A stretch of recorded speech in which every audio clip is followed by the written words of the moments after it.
அனைவரும் இணைந்து செயல்பட வேண்டும் என்பதே எங்களது நிலைப்பாடு என சட்டத்துறை அமைச்சர் சி வி சண்முகம் தெரிவித்துள்ளார். ஓ பன்னீர்செல்வம் நேரில் பேச வந்தால் மற்ற பிரச்சனைகள் குறித்து பேசப்படும் என்றும் அவர் கூறினார்.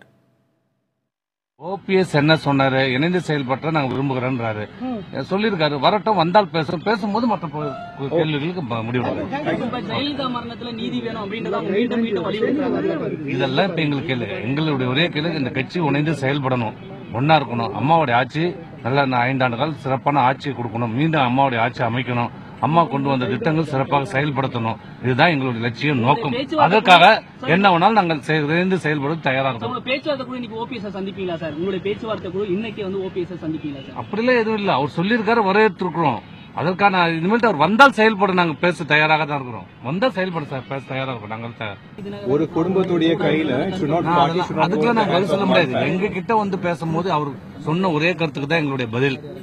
அனைத்து அதிமுக இணைந்து செயல்பட நான் வரவேற்கிறேன்னு சொல்லியிருக்காரு. அந்த கருத்தை நாங்க வரவேற்கிறோம். அந்த கருத்து உடன்பட்டு அவர் பேச்சுவார்த்தைக்கு வந்தா நாங்க பேசுவதற்கு தயாராக இருக்கிறோம்.